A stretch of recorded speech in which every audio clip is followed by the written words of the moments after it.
Al irse de allí, Jesús vio a un hombre llamado Mateo, sentado a la mesa de recaudación de impuestos. «Sígueme», le dijo. Mateo se levantó y lo siguió.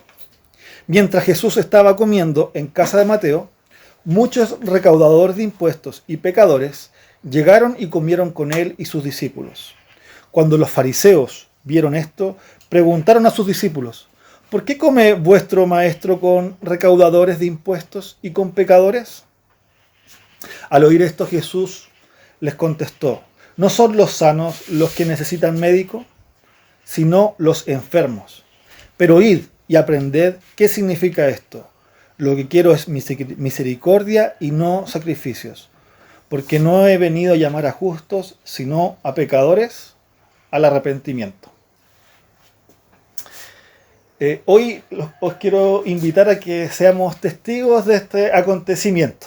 Es algo que no hago mucho, pero vamos a intentar a realizarlo. Entonces, imaginaos que estáis en Capernaum, hace ya 2000 años atrás. Y vosotros estáis al lado de una mesa donde están recaudando los impuestos, todos los tributos. Y esos tributos no son para el pueblo de vosotros, sino que es para Roma, el opresor.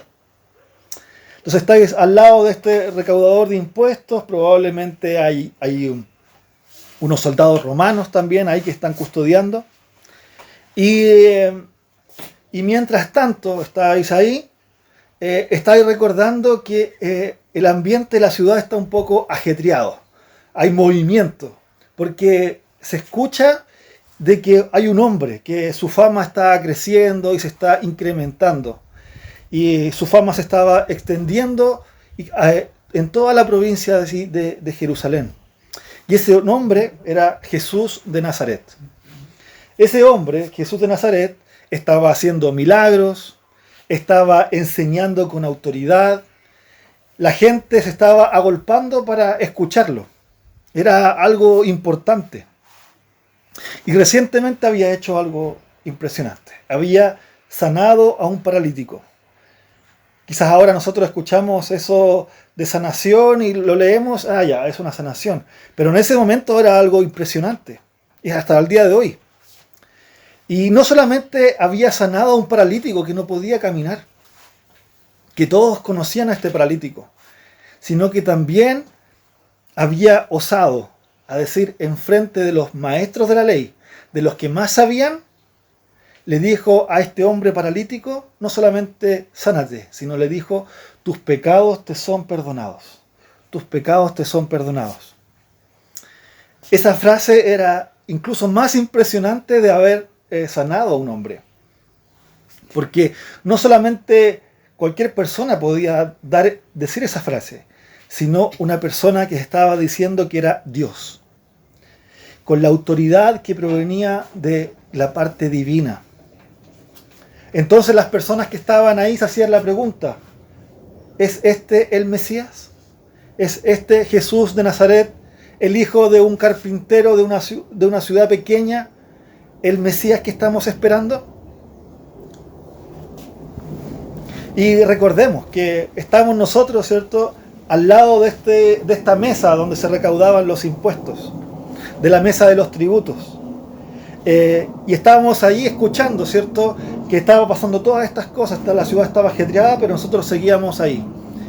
Y en esa mesa que representaba, ¿cierto?, justamente el dinero que se le quitaba al pueblo de Dios de forma opresiva, porque ese dinero era para los enemigos, era para Roma. Ahí estaba un hombre que estaba recaudando los impuestos, sacándole el dinero a su propia gente. Había un traidor, estaba un pecador delante de Dios y un pecador también delante de sus hermanos, porque no solamente les quitaba el dinero para los romanos, sino también se quedaba con un porcentaje. Y es en esa escena que estaba ahí ese recaudador traicionero, era Mateo. Entonces nosotros cuando estábamos ahí, ese Mateo que está sentado en esa mesa recaudando impuestos, ¿cierto? Un hombre que es despreciable, se empieza a acercar una multitud de gente. Se empieza a acercar el ruido y la gente empieza a pasar por ahí, cerca de la mesa de este recaudador. Y cuando pasa toda esta gente, este tumulto, hay una persona, que era el que estaba con la fama, ese hombre que traía la atención de todos, llega y mira a Mateo. Dice que vio a Mateo, a ese traidor. Así que esto nos lleva al primer punto de la predicación, una mirada de misericordia. Una mirada de misericordia. Y está Mateo 9, versículo 9. Dice, al irse de allí, Jesús vio a un hombre llamado Mateo. Vio a un hombre, eso es importante. Al irse de allí, Jesús vio a un hombre llamado Mateo, sentado a la mesa de recaudación de impuestos. Lo vio. Dice, sígueme, le dijo. Mateo se levantó y lo siguió. Imaginémonos, cada día este hombre estaba sentado en su mesa de recaudación, en la mesa de los tributos. Mientras sus parientes, hermanos, compatriotas pasaban, a la mesa veían, ¿qué veían? Veían un ladrón, veían un traidor, al publicano este que se aprovechaba de los tributos.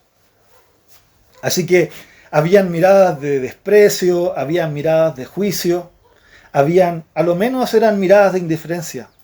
Y no solamente quizás de los demás, sino también él mismo, porque sabía que estaba aprovechándose de sus amigos, de sus hermanos, de su familia.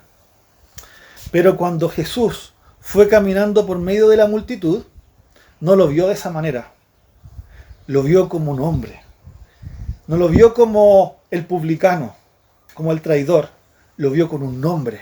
Y ese nombre era Mateo. Así que Jesús no vio la condenación, no vio el juicio.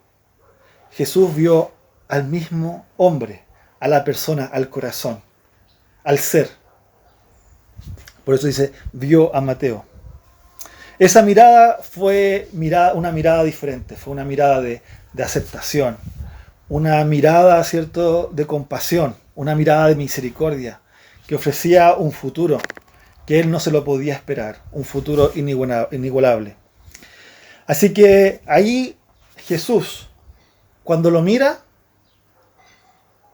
le dice unas palabras muy fuertes. Sígueme, sígueme. Que esta fue una invitación llena generalmente de gracia y de misericordia. No le dijo, tienes que dejar de pecar, o luego ven y arregla tus cosas primero. A esta persona en particular, a este hombre no le pidió purificación, ni que devolviera lo robado. Simplemente Jesús lo llamó. Sígueme. Así que ante esa mirada tan fuerte, tan imponente, Mateo responde. Y dice que responde en acción. Se levantó de la mesa donde estaba, dejó el dinero, dejó su posición, probablemente a los soldados romanos que estaban ahí, al lado de él. Dejó todo lo que tenía, sin saber a lo que se tenía, por esa mirada, por ese llamado.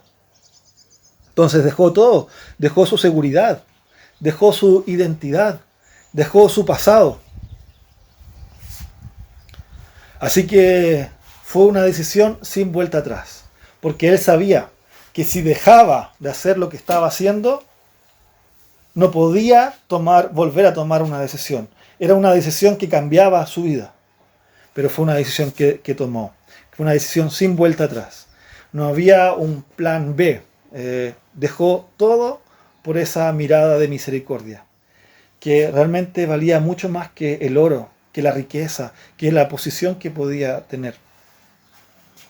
Así que esa mirada de misericordia no lo vio como un pecador, como lo veían los demás, incluso como se veía a sí mismo, sino que lo vio como un hijo.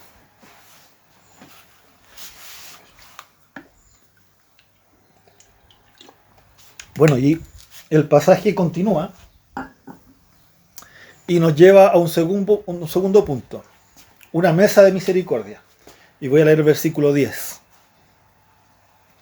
Mientras Jesús estaba comiendo en casa de Mateo, muchos recaudadores de impuestos y pecadores llegaron y comieron con él, y sus discípulos. Ya vemos en el primer versículo una escena y ahora nos vamos a una segunda escena. No nos dice cómo se fueron ni nada, pero ya se nos dice que ya estaban en la casa. ¿Y qué fue lo primero que hizo Mateo después de haber recibido esa mirada de misericordia? Dice que fue a compartir la alegría, fue a celebrar. ¿Y a quién invitó claramente en esta mesa? A las personas que conocía, a sus alrededores. Invitó a los que no eran los más respetables de ese momento, ni a los más piadosos. Eran como Mateo. Eran recaudadores de impuestos, gente de mala reputación, los marginados de Capernaum. Así que había una casa de un pecador lleno de otros pecadores, llenos de otros marginados. Y en esa casa podemos ver en el centro a un invitado especial, a Jesús, comiendo a la mesa, compartiendo, escuchando probablemente, siendo uno más. Porque recordemos que en esa cultura antigua, compartir a la mesa significaba era un acto de profunda aceptación y comunión, era ser igual. Jesús, al estar en la mesa, le estaba dando la bienvenida a los pecadores. Estaba diciendo, nos podemos compartir, somos de los mismos. Así que la casa que anteriormente era un símbolo de traición, de mal uso del dinero, pasa a ser un lugar de gracia, pasa a ser una mesa de misericordia, donde la gracia que había recibido no era ya un tesoro para esconder. Mateo lo quiso compartir, lo quiso festejar. Era una comida que mostraba la gratitud que tenía para con Dios. Por eso era una mesa de misericordia. Y este mismo hogar, que anteriormente era un hogar, ¿cierto?, para los propios deleites, se convierte en un campo misionero. Y avanzando podemos pasar al tercer punto, que es una misión de misericordia. Una misión de misericordia. Y esto lo podemos ver en los versículos siguientes, 11 y 12. Se nos dice así: cuando los fariseos vieron esto, les preguntaron a sus discípulos, ¿por qué come su maestro con recaudadores de impuestos y con pecadores? Al oír esto, Jesús les contestó, no son los sanos los que necesitan médico, sino los enfermos. Recordemos que el hecho de que Jesús estaba compartiendo con los traidores no era algo normal, no era típico de un levita o de un fariseo, de un maestro de la ley. Y eso claramente, alguien que se llamaba un maestro de la ley, un conocido de la palabra, no les gustó justamente a los fariseos, a los otros maestros. Y claramente era un llamamiento hacia ellos, una sorpresa, y ellos por eso lo vieron con una mirada de juicio. Que esta vez, esta mirada de juicio no solamente era para Mateo, sino que también esa mirada de juicio era para Jesús. Porque justamente murmuraron y le dijeron a los discípulos, ¿cómo puede vuestro maestro ser parte de los pecadores? ¿Cómo se dice maestro alguien santo, piadoso, si está compartiendo con esos indignos? Porque realmente lo que creían los fariseos era que la santidad se mantenía evitando a los demás pecadores. ¿Y qué estaban haciendo con esto? Porque ellos se veían sanos, se veían limpios, se veían santos. Y a los demás los veían como una plaga contagiosa, en los cuales no podían acercarse. Pero en contraste a los fariseos, a esa mirada de juicio, a esa mirada condenatoria, a esa separación que hacían ellos con los pecadores, vemos a Jesús. Vemos la voz del Maestro, como podría decir una brisa agradable en momentos de calor, como un refresco en momentos, ¿cierto?, de sequedad. Y también es cuando uno está esperando, ¿cierto?, por mucho tiempo a que uno sabe que está enfermo y necesita sacar una hora y no te llaman, pero finalmente llegó el momento que necesitabas ver al médico que sabes que te iba a curar, que sabe que te podía mejorar. Y cuando llega ahí el momento y te llaman, hay un momento de aceptación, de alegría, de liberación. Porque llegó el momento en que puedes ver a quien te puede sanar. Y esas fueron las palabras del Señor Jesús, diciendo claramente, los sanos no tienen necesidad de médico, sino los enfermos. Estaba dando un diagnóstico. Él se estaba colocando como el doctor, como el médico que iba a curar. Jesús no estaba negando a Mateo. No estaba que Mateo era un pecador. Estaba afirmando su condición, pero también la estaba redefiniendo por completo. Mateo no era un caso perdido. No era un paciente con diagnóstico de muerte en ese momento, porque el mismo Salvador, el mismo médico, ¿cierto?, podía salvarlo. Mateo era un paciente con cura, que se iba a curar. Y esa es la razón por qué Jesús había ido a su casa. Jesús había pasado por ahí. Jesús es el médico divino, uno que no huye de la enfermedad. Y es uno, mejor todavía, es uno que va al paciente. Uno que se acerca al paciente que está necesitado. Se podría decir que es como un médico a domicilio. Entonces Jesús se enfrenta a la enfermedad y hace lo posible para sanar al enfermo. Pero no solamente es el único, o sea, no es lo que hace lo posible, sino que hace lo necesario para poder sanar al enfermo. La santidad de Jesús no se iba a contagiar por el pecado del necesitado. Así que vemos, como les decía, este contraste entre los fariseos que se creían sanos, que no tenían la necesidad de un médico divino, y vemos el contraste con Mateo, publicanos, con los pecadores, que sí se reconocían como necesitados. Así que por un lado, ¿cierto?, la enfermedad de los fariseos era más grave, porque era una enfermedad del orgullo espiritual, una enfermedad que no querían ser sanadas.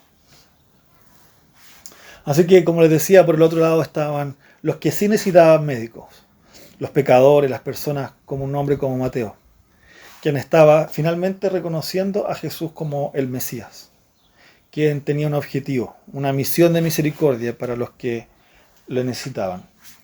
Y esto nos lleva al cuarto punto, en el versículo 13, que es un mandato de misericordia. Un mandato de misericordia. Dice así: pero vayan y aprendan lo que significa: lo que pido de ustedes es misericordia y no sacrificios, porque no he venido a llamar a justos, sino a pecadores al arrepentimiento. Pero vayan y aprendan. Pero vayan y aprendan. Jesús no se detuvo en la defensa de los pecadores. Fue más allá. Le dio una orden a los religiosos de ese momento, a esos hombres. Dijo: vayan y aprendan. Vayan y aprendan. A los mismos maestros de la ley, que le estaba diciendo: vayan y vuelvan a aprender. lo que está en la misma ley. Esa frase que misericordia quiero y no sacrificios, es una frase que Jesús estaba repitiendo, que estaba citando del profeta Oseas, en el capítulo 6, versículo 6. Y al decir esto, estaba diciendo: lo que pido a ustedes es misericordia y no sacrificios. Y además en Oseas se le agrega: y conocimiento de Dios más que holocaustos. ¿Y qué estaba haciendo Jesús al citar esto? Estaba diciendo que la religión verdadera, o sea, las creencias, no tienen como una base los sacrificios, ni los rituales, ni algo que la persona podría hacer o que alguien pueda cumplir. Porque finalmente ninguna persona puede cumplir los estándares de la ley. En contraste, Jesús se muestra como el que conoce a Dios. Le estaba diciendo: vosotros no conocéis a Dios. Jesús, que es Dios, estaba mencionando que le importa mucho más un corazón compasivo, un arrepentimiento, un corazón arrepentido, más que un ritual perfecto, más que cualquier sacrificio. Eso es lo que le importa a Dios, un corazón arrepentido. Y justamente es un mandato de misericordia porque le trae libertad. Trae libertad porque está diciendo que la piedad no consiste en el perdón, la piedad no consiste en las cosas que una persona puede hacer, sino en lo que Jesús puede entregar, en lo que Dios está entregando, en el mandato de cómo Dios está viendo a la persona. Y continúan la última parte de estos versículos con la frase: porque no he venido a llamar a justos, sino a pecadores al arrepentimiento. De ahí que este es un llamado al arrepentimiento. No es a quedarse como uno está, es a ser transformado. Él vino para que a los que no se creen perfectos. No vino a los mejores. Justamente vino a los que necesitan de alguien perfecto.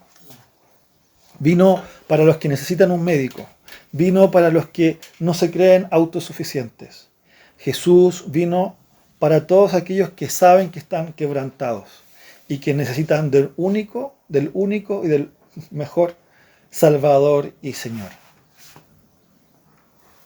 Para hacer algunas observaciones con este texto, tenemos que recordar que el tiempo en que vino Jesús a la tierra ha sido un tiempo especial, un tiempo único, y que también estaban viviendo en un tiempo único, y que este llamado fue justamente a alguien que era judío, que estaba dentro del pueblo de Dios, que estaba dentro del pueblo prometido, que gozaba de las promesas y que incluso él sabía mucho de la escritura. Si nosotros después vemos todo lo que es el libro de Mateo, es uno de los libros que más cita el Antiguo Testamento. Por lo tanto, ese conocimiento ya lo tenía adquirido. El tema es que él participaba de todas las bendiciones de lo que tenía el pueblo, pero no conocía al Salvador. Gozaba de las promesas, gozaba de los beneficios, pero no conocía al Salvador. Y eso también es un llamado para nosotros, incluso para mirarnos en la iglesia. Quizás algunos de nosotros participa de esos beneficios, participa de la iglesia, pero como a Mateo todavía no ha sido transformado. Y al igual que él, necesitas la mirada de Jesucristo, la mirada de Jesús, que te mira con un llamado de arrepentimiento, con una mirada de amor, con una mirada que puede cambiarte y que te puede decir: sígueme, sígueme. Y aquello, ¿cierto? Y ese es el mismo llamado para las personas que no conocen del Evangelio. Quizás alguien participa de la iglesia o participa de los beneficios, pero hay otras personas que todavía no lo conocen. Y también es un llamado para ellos para el arrepentimiento. Por lo tanto, es un llamado para mostrar a ese Jesús, para mostrar a la mirada de Jesús. Y aquellos que hemos sido transformados, estamos en un proceso ya hemos sido transformados y ahora estamos en un proceso de santificación. Que al igual que Mateo, en algún momento recibimos esa mirada de misericordia. Y que por lo tanto ahora podemos agradecer. Y no olvidarnos de esa mirada, de ese toque, de ese llamado que me dijo, ven y sígueme. Así que es un llamado a estar agradecidos y a recordar esa mirada constantemente, cada día. Y adorar a nuestro Dios por lo que ha hecho Jesucristo, por esa gran misericordia. Y a la vez también somos llamados ya que hemos sido transformados, somos llamados a la santificación, que es un proceso que va a durar hasta el último de nuestros días. Hay áreas que todavía necesitan ser mejoradas, deberían ser transformadas. Y en esas áreas de nuestra vida que necesitan ser transformadas, también Jesús tiene que mirar ahí, en esas áreas que tenemos ocultas, para que puedan salir a la luz y para que puedan ser puestas, ¿cierto?, delante de Él, para poder arrepentirnos, ¿cierto?, para poder seguir con todas las áreas de la vida. Y como palabras finales podemos recordar que Mateo era un traidor, que fue finalmente un testimonio viviente de la gracia de Dios. Y Mateo era un traidor, ¿cierto?, que estaba sentado a la mesa de los tributos, en una mesa de vergüenza, una mesa que traía pena, pero que en esa mesa Jesús lo encontró. Y por medio de un llamado lo levantó, le dio un propósito. Y luego pudieron ir a una mesa de misericordia, donde Jesús lo incorpora a la familia, lo hace parte, se hace uno con él. Y luego, ¿cierto?, vemos que la misión de misericordia lo defiende, le da dignidad. Y para luego Jesús ratificar todo esto con un mandato de misericordia, liberándole y dando también una nueva forma de vivir. Así que recordemos que la misericordia de Dios es más grande que cualquier traición. Por medio de Jesucristo podemos ser transformados. Por esa mirada de Jesucristo, por ese llamado, por esa unión y por ese envío, podemos ser transformados estando con Jesucristo. Así que esperemos que hoy podáis sentiros más vistos, llamados como Mateo fue en ese día. Amén. Oremos. Señor Santo, Dios Todopoderoso, muchas gracias por su palabra, por lo que podemos ver en Mateo. Este hombre, Señor, que era indigno, que era un traidor, un pecador, Señor, y que aún así usted lo llamó al servicio, lo llamó, Señor, a estar al lado suyo, le entregó la misericordia. Y que hoy podamos recordar esa misericordia, Padre amado. Podamos estar agradecidos de cómo usted ha hecho, no solamente ha cambiado la vida de él, sino también la vida nuestra. Señor Santo, seguimos orando por aquellos que necesitan ser mirados por usted, recibir esa mirada de Jesucristo, esa mirada de misericordia, para poder también ser enviados, Señor, a compartir a Jesucristo, a compartir y a llevar, Señor, a Jesucristo a los demás. En el nombre del único Salvador y Señor oramos. Amén.